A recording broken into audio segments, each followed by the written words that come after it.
Hi, everybody. Kate here.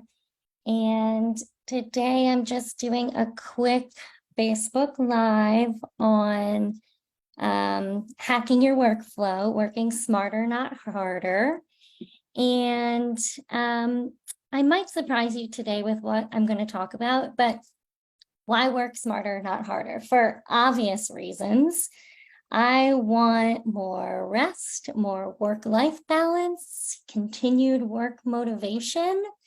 And so I like to use little hacks to foster all of those things. So today I've got a quick tip and I'm going to show you how I use it. And I'm not going to talk today about time blocking or working on a single task or taking breaks or scheduling based on your energy levels. I love and support and utilize all those tools. But I want to talk about something else. So I'm going to talk to you about how I use Chat GPT in my clinical practice. There's certainly a ton of controversy over using this tool. And I think it's important that we use it as a tool and consciously and appropriately. And I do not recommend using this to create medical nutrition therapy protocols or for assessing or interpreting lab values or to write content or blogs or handouts or education materials. Sunny talked about this in a recent practice building workshop. It is used and can be used very well in marketing, maybe editing, or if you've written a blog post, put it into Chat GPT and it will help you edit or consolidate what you're writing. It's also great at generating taglines for Instagram posts. So there's lots of ways that you can use it to market. What I'm going to show you is how I use it in clinical practice, like in real time. Again, working smarter, not harder. So there's kind of two ways I'm going to show you that I use this. And again, I'm trying to save myself some time. I also am using this in real time in the client session so I can keep motivation in the conversation and momentum in the conversation. And also make real-time adjustments to what we're doing, what the client and I are working on. So a lot of you know that I work with weight loss clients. I work with folks that are, or that have a disordered eating background, people who are actively in food addiction programs like Food Addicts and Overeaters Anonymous. And so those are kind of like, that's a big group of the population I work with. One of the things that I am constantly educating and teaching in those populations and others is blood sugar regulation. And I try and do it in a way that's relevant to the client, right? It's not sexy to talk about blood sugar regulation or blood sugar stabilization, but how do you translate that into food, right? Because that's really what the client's going to be interacting with. So in those three kind of examples of weight loss or disordered eating or food addiction, it's a spectrum of people will share. There's a spectrum of what people will share around what they're eating and how much they're eating. Some in those groups will weigh and measure, they'll track their food, therefore you can just log in, or they'll share their tracking with you. That's easy. You can get a very clear sense of how many calories, what their protein is, what their macros are. This is really not for, I do not use Chat GPT for micronutrients, really just macros. And if they are not weighing, measuring, or tracking, they will tell you things like, oh, I have a smoothie in the morning and I put X, Y, and Z in it. What I'm looking at, again, with my lens of blood sugar, like do they have stable blood sugar? Is this thing stabilizing their blood sugar? I want to take what they just told me and in real time figure out what they're eating from a numbers perspective. And then I can make quick adjustments like, okay, let's decrease this, increase this, or add more, whatever the scenario is, and whatever I use the language that is appropriate for that client, for what they've got going on and their background. So doing this in real time saves me time on the back end or after the session where I have to like run all those numbers, or I want to make adjustments to what they're eating. I didn't say this before, but I like to use what people are eating and add from there. So I use that as a template and then add the balance, the nutrients, the micronutrients, whatever it is on top of that. They're familiar with eating that. And so I like to use that as, again, the base. But I want to know, what are they actually eating and how much are they eating? All right, so I'm going to share my screen.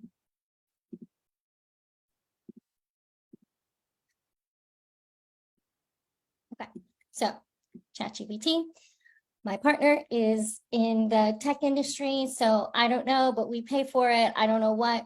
I think that just gets faster speed. I'm not quite sure. So your screen may or may not look the same. And admittedly, I cannot tell you the difference between 3.5 and 4. I think it's I don't know, the AI is more advanced. It's faster, not quite sure. I'm just going to use what's highlighted here. Okay. So client tells me that their smoothie is a banana, a handful of pineapple, a cup of almond milk, maybe 2 tablespoons of almond butter, handful of spinach. This is their breakfast. So in real time, I will pop over here to Chat GPT and I will say something like, macros and calories for, great, let's see. Part of what ChatGPT is, you need to have conversation with it, right? If I were not using this as a tool in real time, what I would be doing is I would be logged into MyFitnessPal or Chronometer, and I would be putting that in. And if any of you have used those tools, which I'm sure you all have, you know that it takes time. It's a lot of clicking, a lot of adding, a lot of adjusting. And so what I, again, like about this is I just need a sense, right? I just need a sense of what they're doing so that I can make those adjustments. All right, so here's what we're looking at for this person's smoothie. That was banana, handful of pineapple, cup of almond milk, 2 tablespoons almond butter, spinach. Got it. All right, so here we've got the banana. Again, these are general amounts, right? Again, all I want is a sense of what they're having. Do I need to add more? Do I need to make adjustments, and where? And how can I do this in the context of the conversation that we're having so that I have more time on the back end to do all the other things that I need to do or want to do related to their follow-up or not. All right, so this smoothie gets me about 424 calories. Okay, so that's like a fair meal. Macros, okay, 18 grams of fat, fine. 55 grams carbohydrates, maybe a little high, and 9.1 grams of protein, which to me is low. If I'm looking at all of these numbers together, I would make some adjustments here, right? This particular smoothie, I think we could reduce the amount of carbohydrates, maybe offer something that's a lower glycemic fruit, and increase the protein, whether we add more nuts or seeds or protein powder, something on the side even, doesn't matter. But I can see in this real-time example, okay, I need some adjustments here. Obviously, if someone was telling me this is their smoothie, I already know that it's low protein. There's a fair amount of carbohydrates in here. For me, sometimes it's very helpful to look at the numbers. I rarely communicate the numbers to clients, but I like to just see it, right? I like to have a sense of what's going on. Okay, so that's one example. Another is this.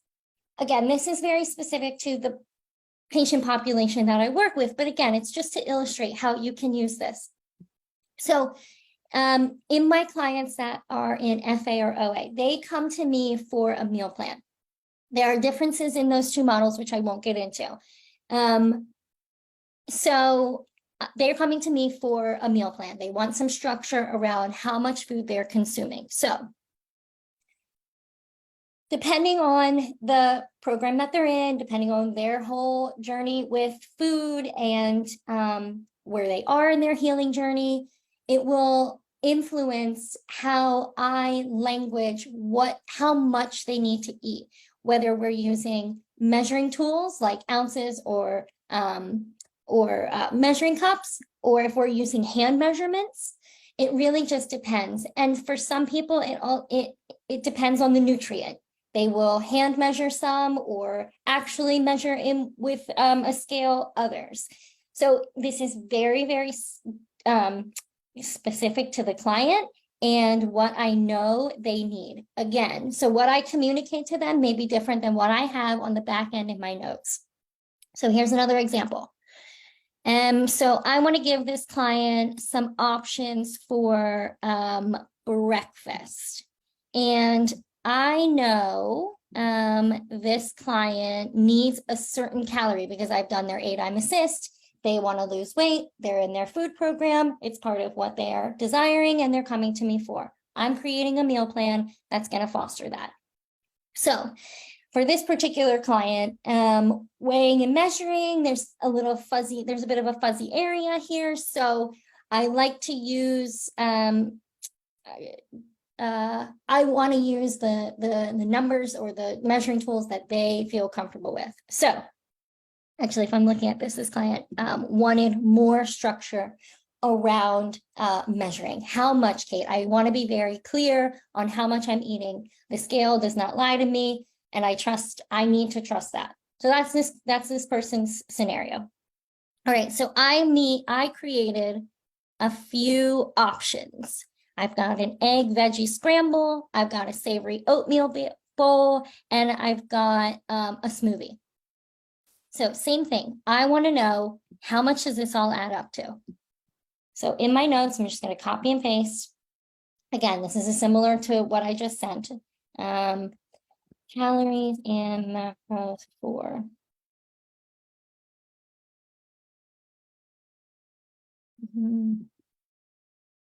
all right. So option 1 is my smoothie. In my smoothie, again, coconut water. This is what she has. Coconut water, knob of ginger, chia flax meal, goji berries, spinach, baby carrots, banana, avocado, 1 serving of protein powder. I know from this, I've got my approximate calories and my approximate macros. Same thing with egg veggie scramble. Put this in. Here's my breakdown of calories and approximate breakdown of macros. From this, I can make slight adjustments. Maybe I increase from, let's see this smoothie. Maybe I increase from 1/4 of an avocado to 1/2 an avocado. What's that going to do? That's going to give her more satiety. It's also going to change the calorie and macro profile of that smoothie. Egg veggie scramble, savory oatmeal bowl, same thing. I've got my approximate values here, and so on. So I would also do this for snacks, for dinner options. Sometimes people are overwhelmed. So I send a lot of that Clean Life meal plans, but sometimes that's really overwhelming for people, all of those different options, which leads me to the next way that I use Chat GPT to just give me a jumping point. I always check my work. I always check my other resources. But again, if I'm kind of like, okay, I'm blank on what to do here, I'll use Chat GPT for some inspiration. Okay, so last way that I like to use this is I have a lot of clients outside of my weight loss and food program and disordered eating clients. I have a lot of clients that have very complex and complicated nutrition needs.